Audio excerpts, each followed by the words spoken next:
Almost there. Almost ready. Shoes, watch. You know the routine. Course in Miracles coming up on the big screen in just a minute, as is our conversation, so that I can better read any comments, if we get any comments. You never know. We're off to a new week. I believe Miss Blipper's going to come up this afternoon. We'll find out for sure if she pops in, if she's able to pop in this morning. And guest tomorrow, Julie Wessler. Hey, Beast. Beast, how are you? Anthony, good morning. Here we go. And we'll see if Anna can make it this morning. We're going to wait to do the lesson.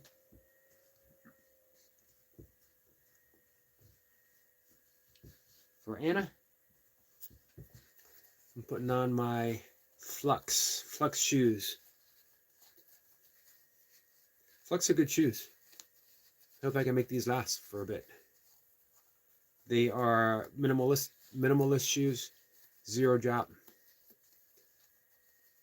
Anthony, let's see. Hey, Daniel. Happy Monday to you. Happy start of the week. Happy March 2nd. What's up, Environman? Hey, Wassa. Everyone's coming in. All right. Left shoe. Takes a little bit of effort. These are form-fitting shoes. Wassa says, I feel bad. We all abandoned Cat. Get back over there, man. Don't worry about her. Get back over there. Don't worry about she encouraging you to come here. I'm encouraging you to go back over there. Go back over and keep Cat company.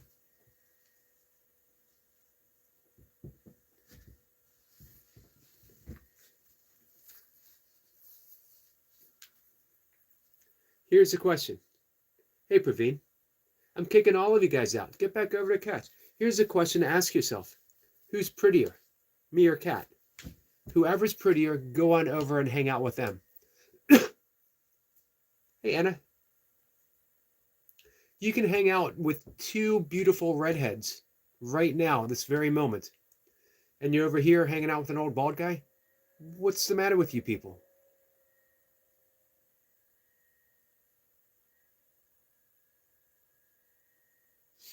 Who's more sinister? All right, you got me there. You got me there. Cat's definitely more sinister than I am. I'm pretty good, Anna.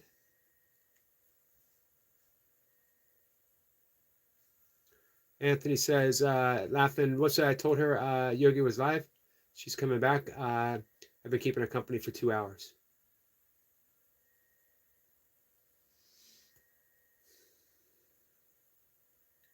Praveen says, tough question. I got my answer, Yogi, sir. More beautiful, and Auntie also beautiful. I can't be more beautiful. Cat says, wait a minute. Get back over there, Cat. What did I walk into? We've been talking about you. We've been talking about you for exactly 3 minutes and 45 seconds. The topic of conversation. Cat says, and I don't think Yogi has a sinister bone in his body. It's all me. Well, actually, my left pinky bone, it's pretty sinister.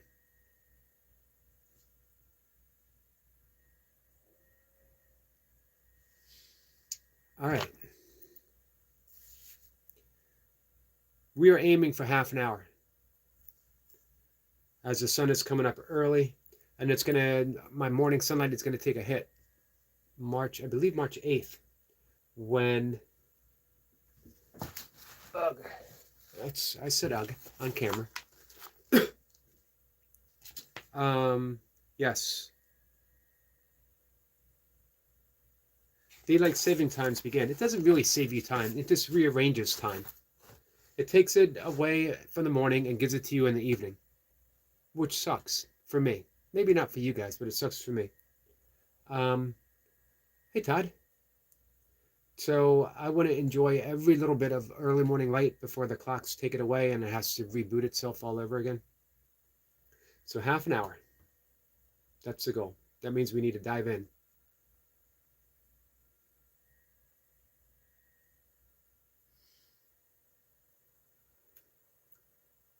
Praveen says, I want it to be soon, then my timings will match. Yeah, that's true. That's true. Next week. All right, guys, we are on lesson 61. Well done for anyone who has been traveling along with us. We've gone through your very first review. You've gone through the tough first 50 lessons, and then we reviewed them.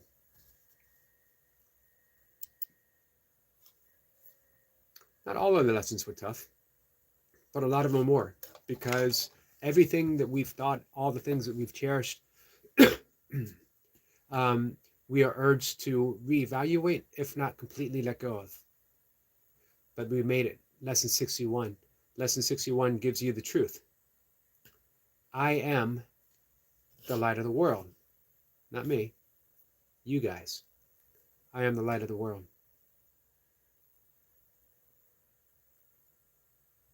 Who is the light of the world except God's Son? This, then, is merely a statement of the truth about yourself. It is the opposite of a statement of pride, of arrogance, or of self-deception. It does not describe the self-concept you have made. It does not refer to any of the characteristics with which you have endowed your idols. It refers to you as you were created by God. It simply states the truth. To the ego, today's idea is the optimum of self-glorification. But the ego does not understand humility, mistaking it for self-debasement. Humility consists of accepting your role in salvation and in taking no other. It is not humility to insist you cannot be the light of the world if it is the function that God has assigned to you. It is only arrogance that would assert this function cannot be for you, and arrogance is always of the ego. True humility requires that you accept today's idea because it is God's voice which tells you it is true. This is a beginning step in accepting your real function on earth. It is a giant stride towards taking your rightful place in salvation. It is a positive assertion of your right to be saved and an acknowledgement of the power that is given you to save others. You will want to think about this idea as often as possible today. It is the perfect answer to all illusions, and therefore to all temptations. It brings all the images you have made about yourself to the truth, and helps you depart in peace, unburdened, and certain of your purpose. As many practice periods as possible should be undertaken today, although each one need not exceed a minute or two. They should begin with telling yourself, I am the light of the world. This is my only function. This is why I am here. That is why I am here. Then think about these statements for a short while, preferably with the eyes closed if the situation permits. Let a few related thoughts come to you, and repeat the idea to yourself if your mind wanders away from the central thought. Be sure both to begin and end the day with a practice period. Thus you will awaken with an acknowledgement of the truth about yourself, reinforce it throughout the day, and then turn to sleep as you reaffirm your function and your only purpose here. These two practice periods may be longer than the rest, if you find them helpful and want to extend them. Today's idea goes far beyond the ego's petty views of what you are and what your purpose is. As a bringer of salvation, this is obviously necessary. This is the first of a number of giant steps we will take for the next few weeks. Try today to begin to build a firm foundation for these advances. You are the light of the world.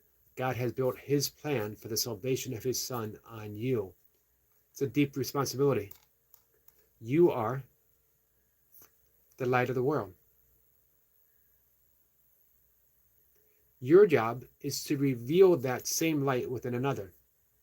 I wrote about that this morning, and I didn't see how it was going to tie together. I hadn't thought about it, but here we are.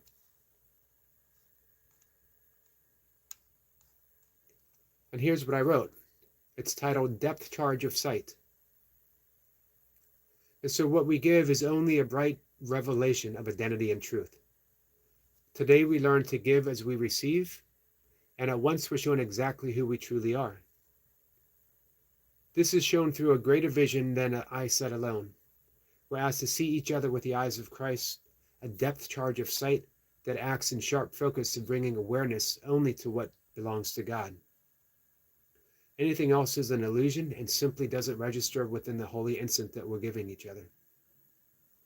Within this sight, instantly, we're transformed in the very same light that we've offered to another. We received our revelation and know exactly who we truly are. We give what we receive. We often talk about wanting to be saved. We always talk about going to heaven or, man, even just a better life. But what are you giving in order to receive it? Are you offering someone else a better life? And a better life can just be easier. Are you helping someone? Are you holding a door for someone? Are you, even metaphorically, are you holding the door for someone? Are you walking them in? This is the gift of forgiveness, meaning that I see you in the light of your original innocence. Now, remember yesterday we talked about God loves you now? And we are asked to love and see as God sees because we have the voice for God within us. We have the vision of God within us.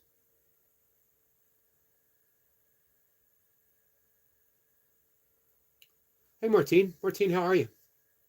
Thanks for being here, my friend. Hey, Sniper.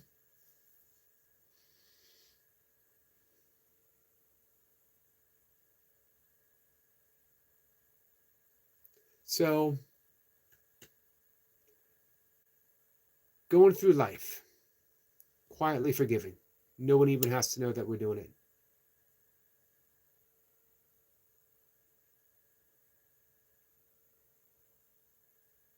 That's what lesson 155 hints at. Not to get ahead of ourselves. There is a way of living in the world that is not here, although it seems to be. You do not change appearance, though you smile more frequently, your forehead is serene, and your eyes are quiet. That's quietly forgiving. If I'm able to, I'm going to write about benchmarks tomorrow. Benchmarks. Here's the thought.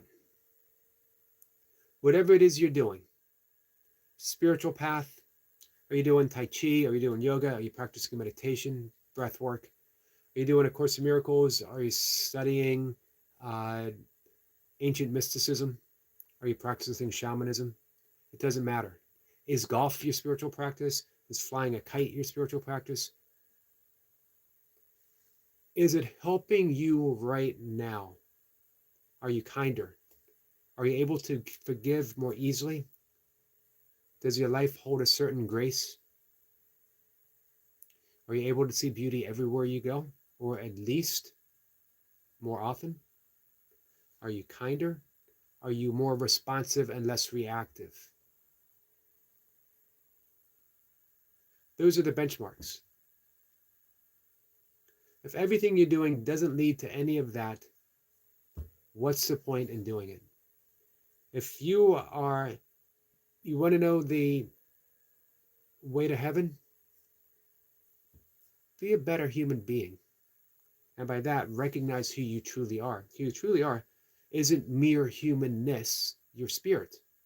As Pierre Desjardins,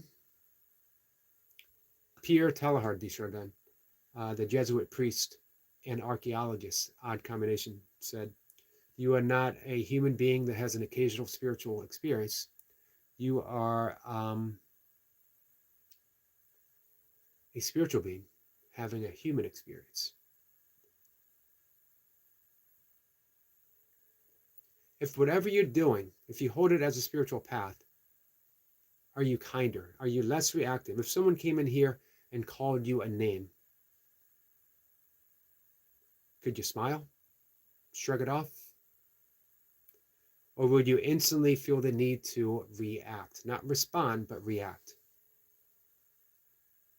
And if you did feel the need to respond, would it be gently or would it be defensive? Now, here's my benchmark. This is my big, big benchmark. And I was put to the test with this. If you were called in this very moment to be a caregiver for your most cherished loved one, could you do it with infinite patience and kindness, extending that same patience and kindness to yourself when you mess up? Because trust me, no matter where you might be on what could be considered a spiritual path, you will mess up. If you are caregiving for someone with dementia, if you are an end-of-life caregiver, you're going to mess up. It's going to seem like you messed up. You got to be careful with language. Does your spiritual practice leave you in a position, not eventually, but this very moment, to be offered that care and love and the kindness and the patience that they deserve? Could you do that? If not, examine your practice.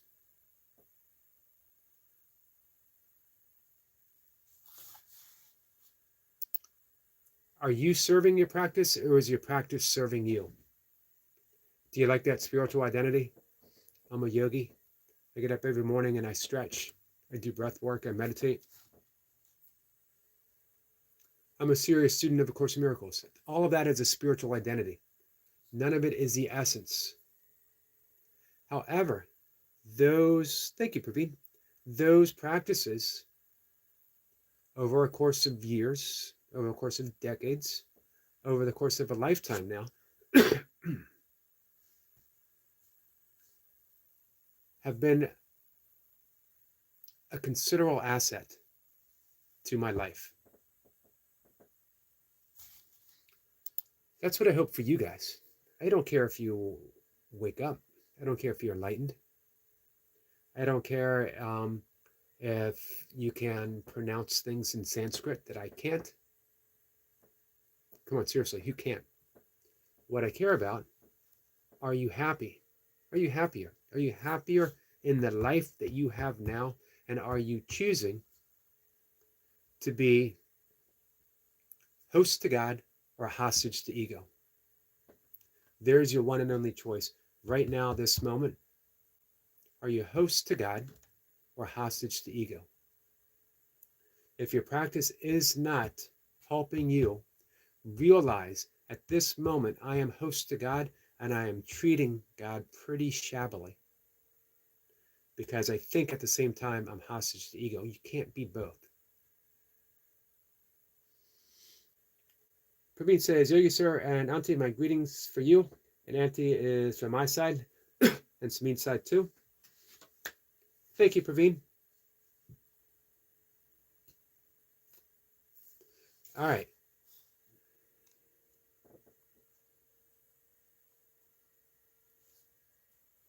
We're going to wrap things up. Any questions?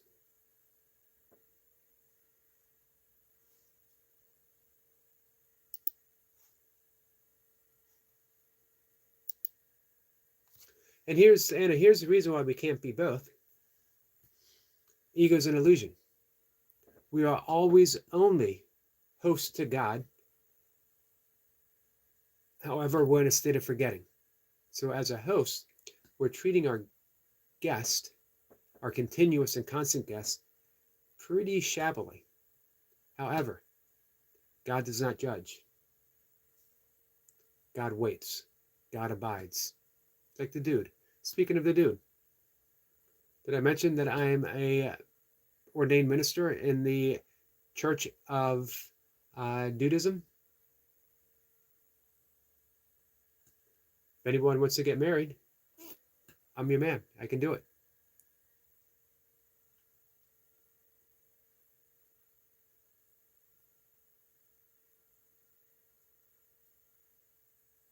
So, questions or no questions? Yes, Church of Nudism. which is why I'm fully clothed. When we all get married, when I do the group ceremony, we're all going to be naked. Of course, we already are naked in the mind of God. You ever consider that? You're always naked. Always.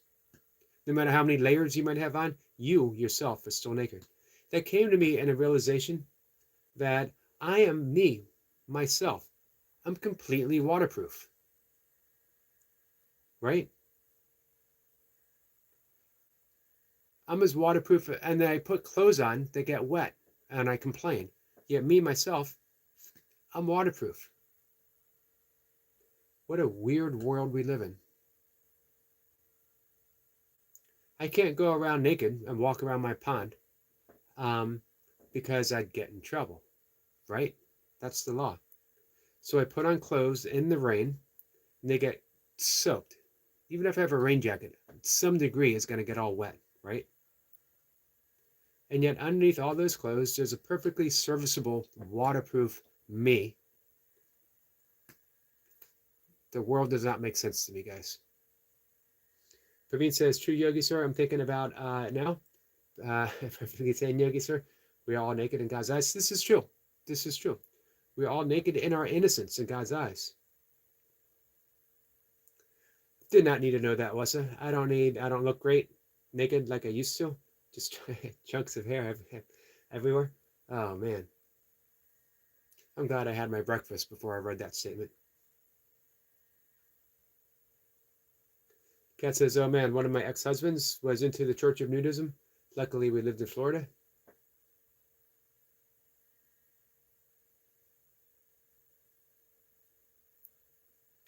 All over latent muscle.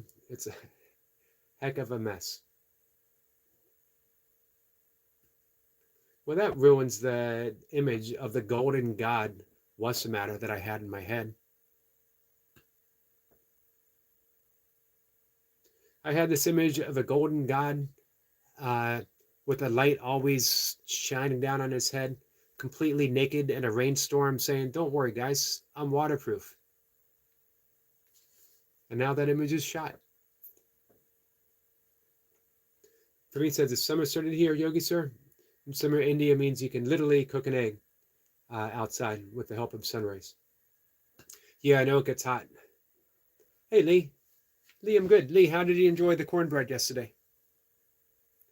Latest guy was very excited to do that for you. Hey, Selma. Shame. What did I do? Keep life simple. How are you? I know things seem to be in turmoil where you are. Sending prayers.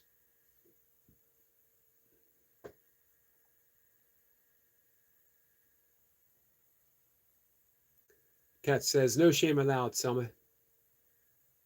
Selma says, my voice is getting better. I'm glad to hear that, Selma. Lee says, cornbread was superb. I thought it was very kind of her to come up and demonstrate. Yes. Here's the things with Lady Sky. She loves to sing. She loves to cook. She loves to do things to make her friends smile and feel better. Anna says, how to keep life simple. Selma's laughing with Kat.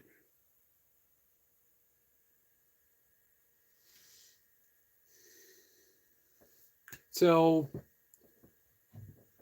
if I can, I'll write about benchmarks tomorrow. But if you can, consider. Is your practice supporting you in being, as we said in lesson 60, the light of the world?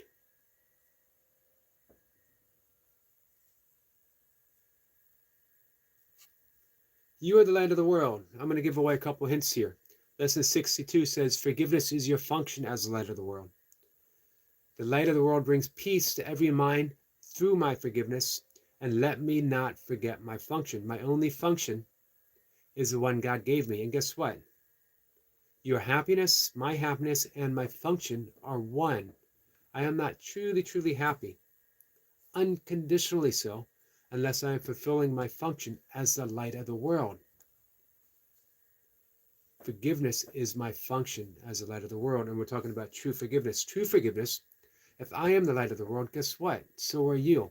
True forgiveness is seeing the light that is me as the same light that is within you, the same light that you are. It's not seeing the body, it's not seeing form, and it's not seeing all the crappiness that comes with being the body. The meanness, the pettiness, the selfishness, those are things of the body. They are not things of who you are. They do not even exist in the light of love, in the light of love. And who you are can only see and recognize, who you truly are can only see and recognize the light within another. That's vision. It's not eyesight, it's vision. Is your practice, whatever it might be, lending itself to vision, or is it lending itself to seeing with the eyes? This is why people say, I can't forgive this, I can't forgive that. Because they are seeing only the body. The body was created as a symbol of separation. It's a place to hide out, a vehicle. In and of itself, the body is always neutral. As hostage to the ego, it's used as a weapon against ourselves, seemingly so, keeping us separate, keeping us at odds and against each other.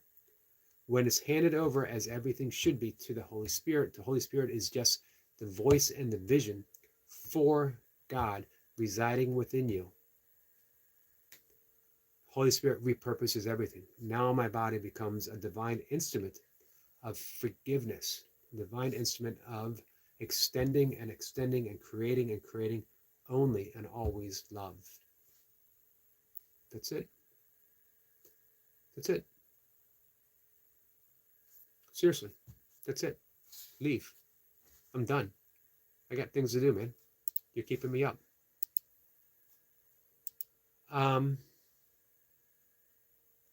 Someone says, not nice. What did I do?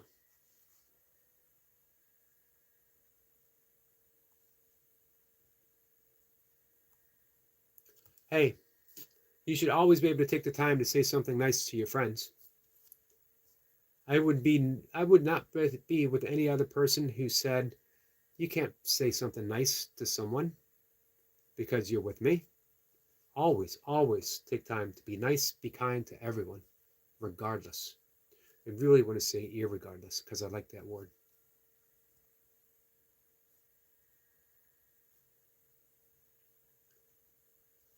Kat says, I've never seen Yogi be anything but kind to Lady Sky. Absolutely. I'd have no reason not to.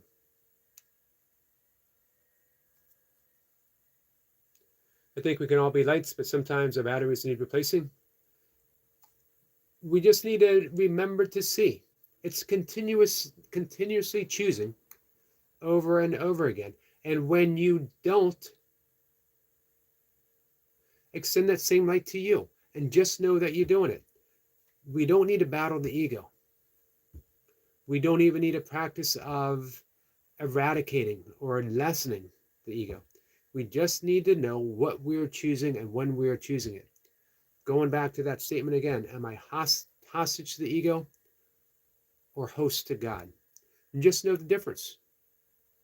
Whenever you are hostage to the ego, you're never going to be truly happy, but you might be smug. Never confuse smug for happiness. You might be self-satisfied. That's not happiness. Never settle to being self-satisfied. Whenever you are hostage to ego, what a wonderful thing. Because now you can choose otherwise. As long as you learn to recognize, this is what I'm choosing. I'm choosing to be petty. And it's okay. I'm choosing to be unkind. And it's okay. I'm choosing to be selfish. I'm choosing to be uncaring. I'm choosing this and this and this, and it's all keeping me hostage to the ego. It's all okay. What a wonderful thing. Are you happy? Probably not. Do you want to be happy? Choose to be host to God instead. And then see what happens. Let's make it easy on ourselves. You are not at battle with your ego. The ego is not an enemy. How can you have an enemy that doesn't exist? Don't Don Quixote your way through life. I love verbing things up, by the way. Don't tilt your glance at windmills that don't exist. I'm a big fan of Don Quixote, as well as Don Juan, as well as Don Johnson.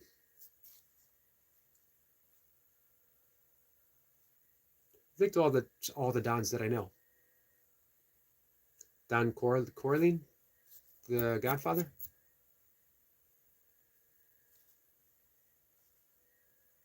Thank you, Selma.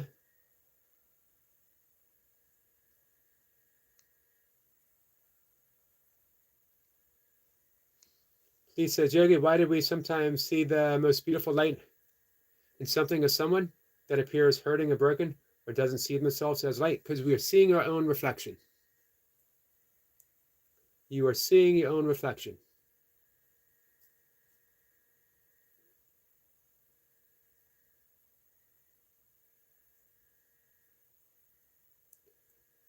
When you can take that reflection, examine it, discover your own inner light, that's all you have to give away.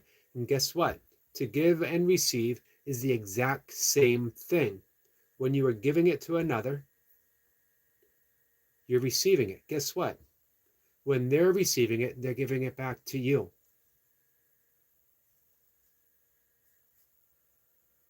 What's this? Beat it, jerks. Thank you, Soma. Kat says, remembering takes time. Course in Miracles helps remembering speed up. Beautifully said. Soma says, Yogi, that was fun yesterday. I love cornbread. I'm glad that you had a good time. Antonia, how are you?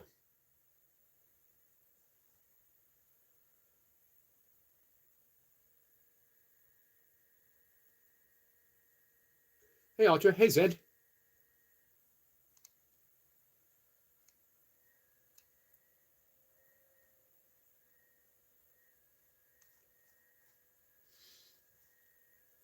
Lee, does that make sense? You don't see anything that is not your own reflection. This is why A Course in Miracles, as well as yoga, as well as Buddhism,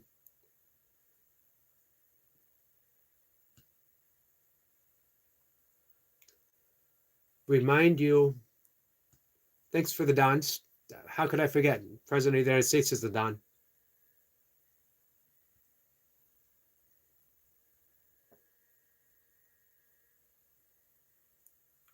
And now I forget Donny Osmond. Some people call it puppy love. Some people say Donny Osmond is a little bit rock and roll. Not me, though. I don't think there's an ounce of rock and roll in the entire body of Donny Osmond. Sorry. Has anyone ever uttered the sentence, Donny Osmond, what a hard rocker? Someone says, just a yogi set a timer in his basement. You remember that, huh? Yogis say the darndest things. Anyway, before I was talking about Donny Osmond, what was I talking about? I don't even remember. All right. We did make it half an hour. Thanks, guys. Antonia, have a beautiful day too, my friend. Oh, Don King, downhill. And I love downhill. Don King, not so much. And I love Don Knotts. What's it is just what's it just full of Dons, man. How could I forget Don Knotts? Of course, you know, I was here in front of a camera, lots of pressure.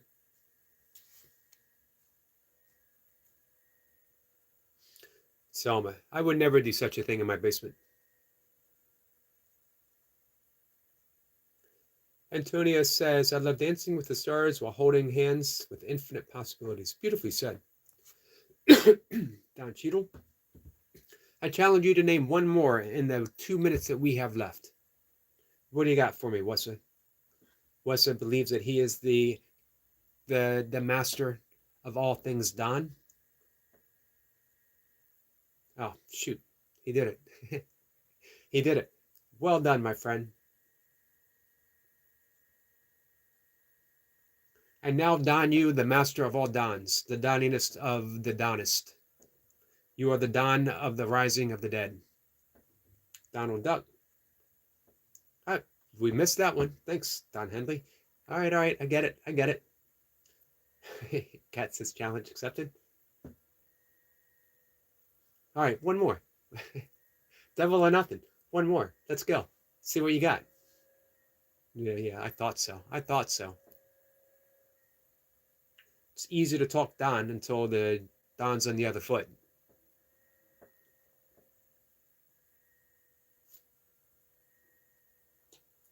Darn it.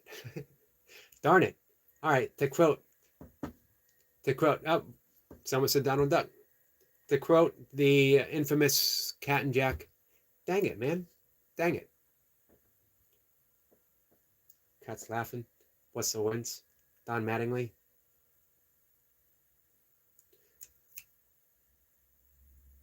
Is there another baseball player named Don something?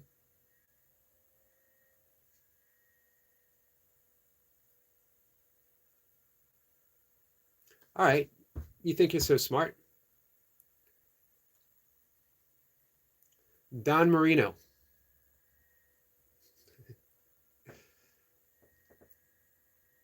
Donald Starbuck. Donald Ali. Donald Foreman. Donald Obama, 44th President of the United States. Donald Rockefeller.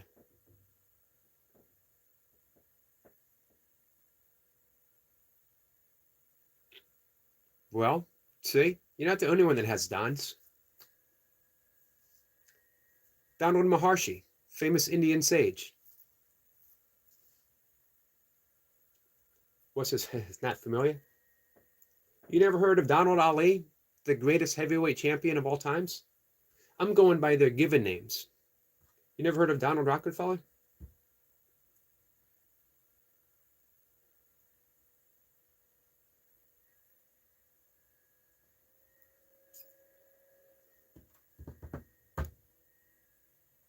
Storytelling? Me? Never. Nothing but the unvarnished, made up truth here.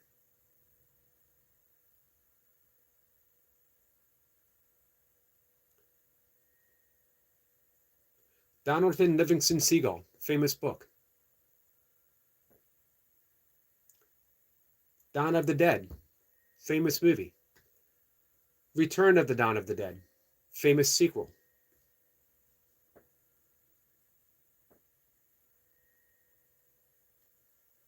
I know my Dons. I just didn't want to show off.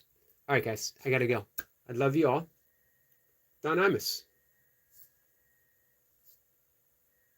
Don of the Special Olympics. Anna says, I feel joyful, calm, and at peace, Yogi. That's the gift that you can give to others, Anna.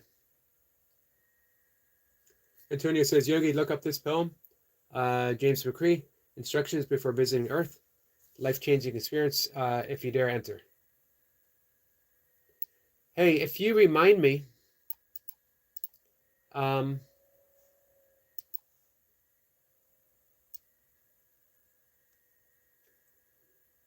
Antonio, next time you come in, I'll look it up and I'll read it.